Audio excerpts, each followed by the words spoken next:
duduk di sini. Saya lagi kerja, jangan ganggu ya.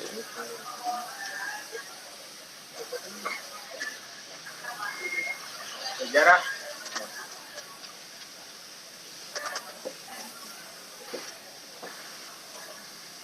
Ya, silakan ya, iya. Dijabarkan. Bismillahirrahmanirrahim. Sejarah psikologi perkembangan. Psikologi perkembangan mengalami 3 periode besar dalam sejarah perkembangannya. Pada awal periode perkembangan, psikologi perkembangan fokus dalam penelitian pada bayi dan anak-anak.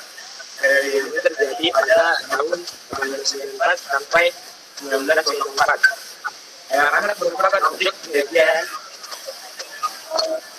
dan pembahasan utama dalam psikologi perkembangan melalui observasi alamiah. Karenanya, ada periode awal di disiplin ilmu ini disebut dengan childhood movement. Selanjutnya pada periode kedua, psikologi perkembangan berkembang dari observasi alamiah, anak-anak menjadi observasi yang lebih terstruktur.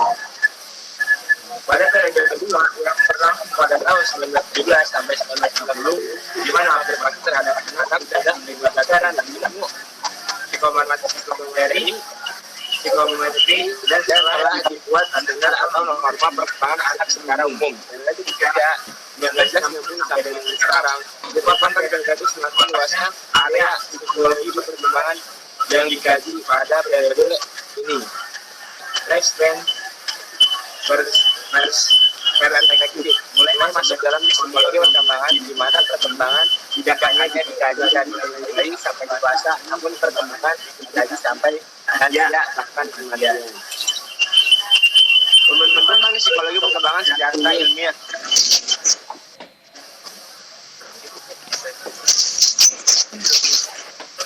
Gambaran tentang masa anak-anak yang diungkapkan oleh Plato dan Aristoteles pada dasarnya bersifat spekulatif karena tidak memajukan bukti-bukti yang nyata dari hasil observasi anak-anak, tetapi penelitian yang lebih terarah terhadap kehidupan dan perkembangan psikis anak baru dimulai pada abad ke-18. Walaupun jika ditinjau dari segi ilmiah dan sistematika, dikatakan belum memuaskan. Pada periode ini, perkembangan anak dipelajari dengan membuat catatan-catatan harian mengenai perkembangan dan tingkah laku anak. Pada awalnya, catatan-catatan itu dituliskan berdasarkan anak-anaknya sendiri. Misalnya, seorang ahli pendidikan dari Swiss bernama John Heinrich Pestalozzi pada tahun 1774 menerbitkan catatan mengenai perkembangan anaknya sendiri yang pada itu berusia 3,5 tahun. Pestalozzi memberikan dukungan terhadap pernyataan Rousseau bahwa anak memiliki segi-segi baik sebagai dasar dan perkembangan selanjutnya dipengaruhi oleh aktivitas anak itu sendiri. Kemudian Dietrich Tiedemann yang merupakan seorang tabib dari Jerman juga melakukan hal yang sama. Tiedemann memperkenalkan hasil pengamatannya berdasarkan catatan harian terhadap perkembangan anaknya sendiri yang berusia 2,5 tahun. Tiedemann mempublikasikan hal ini pada tahun 1787. Dia juga menuliskan perkembangan meliputi perkembangan sensoris, motorik, dan juga kecerdasan anak. Sedangkan pengamatan yang sesungguhnya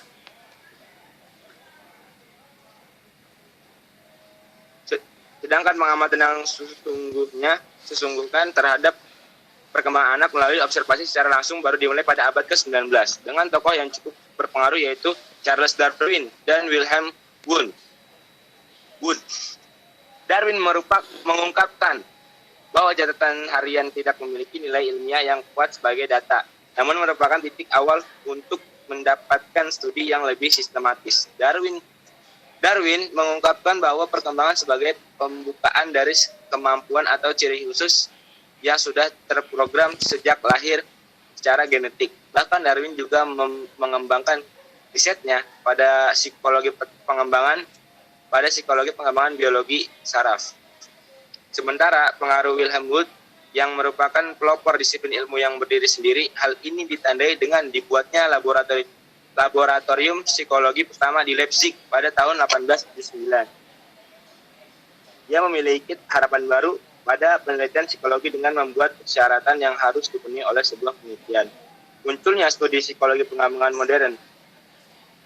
Studi sistematis tentang psikologi perkembangan mengalami perkembangan yang signifikan pada abad ke-20. Penelitian yang dilakukan pada zaman ini lebih bersifat deskriptif dan lebih dititik beratkan pada ciri khas yang terdapat secara umum, golongan umur, serta masa perkembangan tertentu. Sejarah perkembangan psikologi berisi mengenai pendapat-pendapat para tokoh sejarah ilmu jiwa yang menjelaskan mengenai kejiwaan. Terbentuknya psikologi modern ini tidak lepas dari pengaruh tokoh-tokoh di masa lalu. Aliran modern yang muncul pada perkembangan psikologi adalah strukturalisme. Strukturalisme ini adalah awal munculnya pernyataan psikologi sebagai disiplin ilmu yang bersifat otonom dan dibangun menggunakan laboratorium penelitian. Namun karena banyaknya pendapat dan pertentangan, maka muncul banyak aliran-aliran psikologi lainnya, yaitu fungsionalisme, behaviorisme, gestalt psikologi, psikoanalisis, humanistik, dan psikologi. Mungkin cukup sekian, akan dilanjut oleh Daniel Makarim.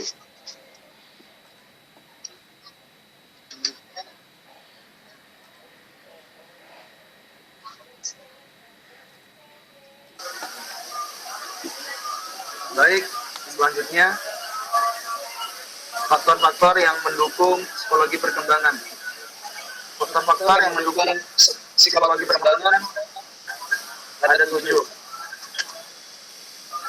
Yang pertama, identitas. Di sini faktor yang mendominasi adalah dari biologisnya, seperti warna rambut, kulit, dan lain-lain. Tetapi tingkat apapun juga mempengaruhi. Kedua, kondisi lingkungan. Kondisi lingkungan adalah salah satu faktor yang penting dalam perkembangan manusia. Sebab lingkungan merupakan alam pertama dari zaman, terutama di keluarga. Namun yang dimaksud di sini bukanlah itu, tetapi masa-masa yang perlu diperhatikan oleh orang tua, meliputi prenatal, natal, postnatal. Prenatal sendiri adalah kesehatan ibu, gizi ibu, pemakaian bayinya, dan keadaan kondisi. Natal, jenis kelahiran, normal, besar, operasi dasar. Dalam hal ini biasanya anak yang lahir normal lebih tinggi daripada anak yang lahir sungsang dan operasi. Postnatal, jenis kelamin, kondisi perawatan, perkembangan ada penyakit kronis, hormon, sikap orang tua, dan stimulasi. Ketiga, berat kematangan. Keempat, lingkungan sosial. Di atas telah dijelaskan bahwa lingkungan adalah salah satu faktor yang sangat mempengaruhi perkembangan manusia. Sebab lingkungan merupakan faktor penting untuk perkembangan anak. Dari lingkungan yang bersosialisasi, bisa berbicara dan berinteraksi. 5. Status sosial. Status sosial merupakan salah satu faktor yang membentuk sikap dan perilaku anak. Biasanya, anak yang dari kecil, orang tuanya berstatus sosial tinggi, biasanya dia lebih cepat berpikir dewasa daripada anak yang hidup dengan orang tua yang hanya masyarakat biasa. 6.